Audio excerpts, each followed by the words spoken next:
Hello guys, welcome to our channel philosophical study. मैं राहुल मंडल स्वागत करता हूँ आप सभी को इस one day one topic series में। तो आज इस सेशन में हम लोग डिस्कस करूँगा टोटल सांख्यों को थ्रू एमसीक्यूज़। तो जितना सारे हो सके उतना आप लोगों के लिए करवाऊँगा, तो सेशन को एंड तक ज़रूर देखें। तो सेशन को स्टार्ट करने से पहले जिन लोगों ने अभी तक चैनल को सब्सक्राइब नहीं किया है, जल्दी से चैनल को सब्सक्राइब करके ऑल नोटिफिकेशन को ऑन कर लीजिए, ताकि जब भी हम कोई वीडियो डालें आपको सबसे पहले नोटिफिकेशन मिल जाए और आपका प्रिपरेशन बहुत ही अच्छे तरीके से चलते रहे। तो चलिए दोस्तों शुरू करते हैं। तो फर्स्ट क्वेश्चन आपके सामने स्क्रीन पे ये रहा। तो फ्रेंड्स, ये क्वेश्चन 2021 से लिया गया है और यहाँ पर पूछा है कि सांख्य दर्शन के अनुसार धर्मों और अधर्मों क्या है। तो मॉडिफिकेशन ऑफ बुद्धि, तो बुद्धि के रूपांतर, या फिर option B modification of the soul, आत्मा के रूपांतर, या फिर क्वालिटीज़ ऑफ बुद्धि, या फिर बुद्धि के गुण, या फिर क्वालिटीज़ ऑफ सोल, आत्मा के गुण। तो फ्रेंड्स, सांख्य दर्शन के अनुसार जो धर्म और अधर्म है वो तो क्वालिटीज़ तो नहीं है, राइट, मीन्स ये तो गुण नहीं है। अब मॉडिफिकेशन ऑफ बुद्धि होगा या फिर मॉडिफिकेशन ऑफ द सोल होगा। तो फ्रेंड्स, सबसे बेस्ट आंसर होगा वो है मॉडिफिकेशन ऑफ बुद्धि और महत।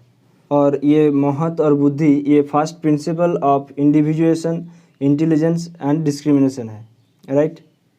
और ये पुरुष और प्रकृति के मिलने के बाद ही ये महत और बुद्धि उत्पन्न होता है, और ये महत और बुद्धि रूपांतर होकर ये धर्म और अधर्म होता है। अब नेक्स्ट क्वेश्चन। तो फ्रेंड्स, यहाँ पर एक छोटा सा पैराग्राफ दिया हुआ है, तो इसको अच्छे से पढ़ना है। तो देखो, the buddhi obtains an intention when it thinks that the soul has a desire for experience and because it has that experience the sense organs to obtain an intention. This is incorrect because they are unconscious. For the buddhi is unconscious and so are the sense organs. If they do not experience intention, how can their modification into the shape of the objects be decided upon? तो above the statement represents the criticism of। तो friends, ये statement जब हम लोगों ने पढ़ रहा था तो आपको एक छोटे छोटे कीवर्ड दिखाई देगा होगा कि ये जो बुद्धि, मॉडिफिकेशन, ये सारे कीवर्ड्स तो हम लोगों ने सांख्य फिलोसफी में देखा है, राइट। तो ये सांख्य सिस्टम और सांख्य फिलोसफी के ये स्टेटमेंट है और ये न्याय दर्शन के द्वारा दिया गया है, राइट। तो सांख्य बाय द न्याय स्कूल। तो ये उपरोक्त कथन में न्याय दर्शन द्वारा सांख्य की आलोचना है, राइट। तो ऑप्शन डी हमारा करेक्ट आंसर होगा। अब नेक्स्ट क्वेश्चन पे आते हैं। Which of the following best describes the classical Samkhya darshan. तो निम्नलिखित विकल्पों में कौन सा शास्त्रीय सांख्य दर्शन का उपयुक्त विवरण है। तो option A philosophy of perceptual dynamic, option B philosophy of pluralistic materialism only, या फिर ऑप्शन सी फिलोसफी ऑफ पुरुष प्रकृति विवेक ज्ञान, या फिर option D philosophy of monistic theism. तो फ्रेंड्स, क्वेश्चन में पूछा है क्लासिकल सांख्य दर्शन, और क्लासिकल सांख्य दर्शन में हम लोगों ने ये पुरुष प्रकृति विवेक ज्ञान पाए जाते हैं, राइट। तो यहाँ पर देखो ऑप्शन सी फिलोसफी ऑफ पुरुष प्रकृति विवेक ज्ञान ये सबसे बेस्ट डिस्क्राइब्स है, राइट, द क्लासिकल सांख्य दर्शन को। तो ऑप्शन सी हमारा करेक्ट आंसर होगा। अब नेक्स्ट क्वेश्चन पे आते हैं। According to which system the right way to kaivalya is purusha prakriti विवेक ज्ञान। तो किस संप्रदाय के अनुसार कैवल्य का सही मार्ग पुरुष प्रकृति विवेक ज्ञान है। तो ऑप्शन 1 पूर्व मीमांसा, ऑप्शन 2 न्याय, ऑप्शन 3 सांख्य, या फिर ऑप्शन 4 वैशेषिका। तो फ्रेंड्स, हम लोगों ने पिछले क्वेश्चन में ही पुरुष प्रकृति विवेक ज्ञान को देखा है कि क्लासिकल सांख्य दर्शन को डिस्क्राइब करता है। तो यहाँ पर सेम ही पूछा है, राइट। यहाँ पर सिर्फ ये कैवल्य जो शब्द है यहाँ पर लिखा है, और कैवल्य क्या है, ये एक मुक्ति है। तो यहाँ पर जो कीवर्ड है पुरुष प्रकृति विवेक ज्ञान, राइट। तो ये सांख्य फिलोसफी हो जाएगा। तो ऑप्शन 3 हमारा करेक्ट आंसर होगा। अब नेक्स्ट क्वेश्चन पे आते हैं। अकॉर्डिंग टू सांख्य पुरुष इज। तो सांख्य दर्शन के अनुसार पुरुष क्या है। Option A consciousness and active, option B consciousness and indifferent, या फिर option C unconscious and active, या फिर option D none of the above. तो फ्रेंड्स, सांख्य दर्शन के अनुसार purusha is the soul, the self, the spirit, the subject, right, और it is the principle of pure consciousness, copresent and coeternal reality along with the prakriti. तो ये सांख्य दर्शन के अनुसार पुरुष ये कॉन्शियस है और इनडिफरेंट भी है, और ये पुरुष ना तो ये बॉडी है और ना ही ये सेंसेस है, ना ही ये बुद्धि है, ना ही ये मौन है, और ना ही ये ईगो है। तो पुरुष क्या है? It is itself pure and transcendental consciousness, right. तो यहाँ पर देखो option B consciousness and indifferent, ये हमारा करेक्ट आंसर होगा। अब नेक्स्ट क्वेश्चन पे आते हैं। According to Samkhya the relationship between prakriti and purusha is like. तो सांख्य के अनुसार प्रकृति और पुरुष के बीच जो संबंध है वो किस प्रकार है? तो option A relation between lame and blind man, option B a relation between strong and weak man, option C a relation between two blind man, या फिर option D a relation between two lame man. तो friends, सांख्य दर्शन के अनुसार जो relationship है प्रकृति and पुरुष का वो इस तरह का है कि लेम एंड ब्लाइंड मैन की जो रिलेशन है उस तरह। हम लोगों ने एक स्टोरी पढ़ा था कि जो व्यक्ति देख नहीं सकता और जो व्यक्ति चल नहीं सकता, ये दोनों तो अपने अपने जगह पर ये कुछ नहीं कर सकता, राइट। अगर ये दोनों एक साथ में मिल जाए तो ये बहुत कुछ कर सकता है। तो यहाँ पर जो प्रकृति एंड पुरुष का जो रिलेशन है ठीक इसी तरह का है, राइट। तो ऑप्शन ए हमारा करेक्ट आंसर है। अब नेक्स्ट क्वेश्चन पे आते हैं। तो which one of the following is incorrect with reference to preclassical Samkhya. तो निम्नलिखित में से कौन सा पूर्व शास्त्रीय सांख्यों के संदर्भ में गलत है? तो यहाँ पर इनकरेक्ट पूछा है, राइट। तो देखो option one Sankhya is a system of plurality of पुरुष, ये तो बिल्कुल सही है, राइट। यहाँ पर तो बहुपुरुषवाद की बात हो रही है। अब देखो option two Samkhya is a system of realism, ये भी सही है, क्योंकि सांख्य दर्शन ने कंसीडर करते हैं कि both matter and spirit are equally real, right.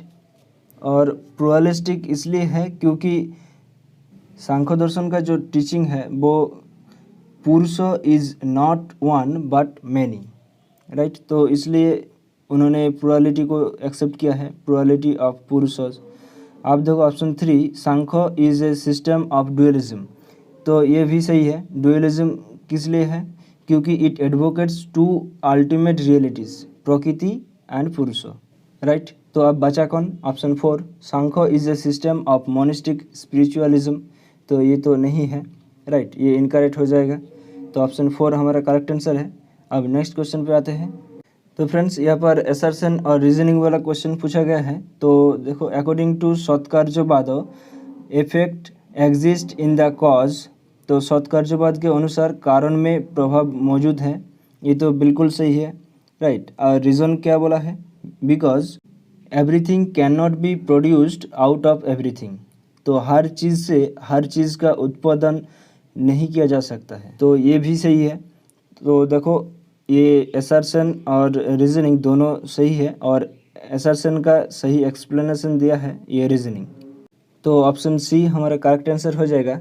Assertion and reasoning both are true and reason correctly explains assertion, right. अब नेक्स्ट क्वेश्चन पे आते हैं। Which of the following is one of the arguments for the existence of prakriti in सांख्यकारिका।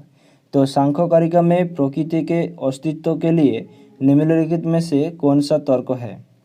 तो option A वेदानाम परिमाणात्, option B असद कारणात्, option सी भोक्तृभावात्, या फिर ऑप्शन डी अधिष्ठानात्। तो इनमें से कौन सा होगा? तो फ्रेंड्स, प्रकृति के अस्तित्व के बारे में 5 आर्गुमेंट्स दिया है, और वो कौन कौन सा है कि भेदानां परिमाणात्, समन्वयात्, शक्तित्व प्रवृत्तेश्व, कारण कार्य विभागात् और अविभागात् वैश्य रूपस्व, राइट। तो यहाँ पर देखो एक ही है, ऑप्शन ए भेदानां परिमाणात्। तो ऑप्शन ए हमारा करेक्ट आंसर हो जाएगा।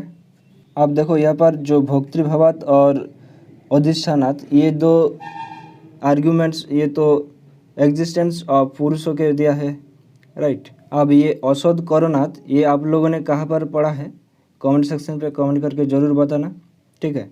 अब नेक्स्ट क्वेश्चन पे आते हैं। Which one of the following theories of validity of knowledge is upheld by Samkhya. तो सांख्य ने ज्ञान की वैधता के निम्नलिखित सिद्धांतों में से कौन सा एक समर्थन किया है। तो ऑप्शन ए स्वतः प्रामाण्यवाद, परत अप्रामाण्यवाद, ऑप्शन बी स्वतः प्रामाण्यवाद, स्वतः अप्रामाण्यवाद, ऑप्शन सी परत प्रामाण्यवाद, परत अप्रामाण्यवाद, या फिर ऑप्शन डी परत प्रामाण्यवाद, स्वतः अप्रामाण्यवाद। तो फ्रेंड्स, न्याय दर्शन ने परत को स्वीकार किया है, राइट, परत प्रामाण्यवाद और परत अप्रामाण्यवाद, और इसका ऑपोजिट जो स्वतः प्रामाण्यवाद और स्वतः अप्रामाण्यवाद, इसको एक्सेप्ट किया है सांख्य दर्शन ने। ये ठीक जो सत्कार्यवाद और असत्कार्यवाद है उसी तरह का है। तो सांख्य का जो सत्कार्यवाद है, उन लोगों ने कहा है कि pre existence of the effect in the cause, right, और असत्कार्यवाद जो कि न्याय वैशेषिक ने दिया है, उन लोगों ने बोला है कि non existence of the effect in the cause. तो ये एक दूसरे का अपोजिट है, राइट। अब नेक्स्ट क्वेश्चन पे आते हैं। द टर्म अव्यक्त इन सांख्य स्टैंड्स फॉर। तो सांख्य में अव्यक्त शब्दों का अर्थ है ऑप्शन ए पुरुष, ऑप्शन बी प्रकृति, ऑप्शन सी मानस, या फिर ऑप्शन डी अहंकार। तो फ्रेंड्स, द टर्म अव्यक्त इन सांख्य स्टैंड्स फॉर प्रकृति। क्यों? क्योंकि देखो, as the unmanifested state of all effects it is avyakta. प्रकृति को और बहुत सारे नाम से जाना जाता है। तो ये अनकॉज्ड कॉज है, राइट, और ये प्रधान है, और ये प्रकृति जड़ है, और प्रकृति ये शक्ति भी है, राइट। ये सारे आपने कॉपी पे लिख लो। तो आज इस सेशन का लास्ट क्वेश्चन है, सांख्य फिलोसफी बिलीव्स इन। तो सांख्य दर्शन को कौन सी दृष्टि मान्य है। तो ऑप्शन ए ब्रह्म परिणामवाद, ऑप्शन बी प्रकृति परिणामवाद, ऑप्शन सी पुरुष परिणामवाद, या फिर ऑप्शन डी गुण परिणामवाद। तो फ्रेंड्स, ये एक स्टैटिक क्वेश्चन है। तो सांख्य फिलोसफी बिलीव्स इन प्रकृति परिणामवाद, राइट। तो ऑप्शन बी हमारा करेक्ट आंसर होगा। ओके, तो दैट्स ऑल। उम्मीद करूँगा ये सेशन और ये सीरीज़ दोनों आप लोगों को अच्छा लगा होगा। अब फटाफट से कमेंट सेक्शन पे कमेंट करके अपना फीडबैक दीजिए। और एक इन्फॉर्मेशन दे देता हूँ आप लोगों को, 30 अप्रैल आप लोगों को एक टेस्ट होगा, ठीक है, गूगल फॉर्म में। टाइम अभी भी शेड्यूल नहीं हुआ है। आप लोग टेलीग्राम चैनल पे जुड़े रहे, हम वहाँ पर आपको बता देंगे, और लिंक भी वहाँ पर मिल जाएगा, ठीक है। ओके, तो मिलते हैं अगले सेशन में। तब तक के लिए हंसते रहे, मुस्कुराते रहे, और चित्त को शांत रखकर अपने प्रिपरेशन को आगे लेकर चले।